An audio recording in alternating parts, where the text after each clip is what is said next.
Even though we've decided at this point that we're not going to use Font Awesome, at least not the framework side of it, though we'll still use the icons themselves, let's go ahead and use a package manager so we can standardize on a particular version of Font Awesome and manage that later on. And then we'll explore how to use the Sass partials inside of the Font Awesome package so we can use parts of Font Awesome as we need them. So because this could be considered a front-end library, let's look first in Bower packages to see if we can download Font Awesome from there. So I'm going to open up a new tab and I'm going to navigate to the Bower site.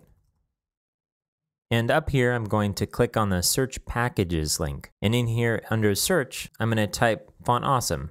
Okay, so here at the top we have Font Awesome, and if we compare the number of stars here with the number of stars of the other packages, this looks like a pretty popular package. It was updated recently, and we can click on this to learn more about the package. As we scroll down, we'll see that this looks like the official repository of Font Awesome. It has some details here that make me feel like this is a legitimate package. Sometimes it's possible that we could be accessing a package that's maintained by someone other than the main creator of a library. But this looks like there's a close tie-in between the Bower package and Font Awesome directly. So I'm going to go back.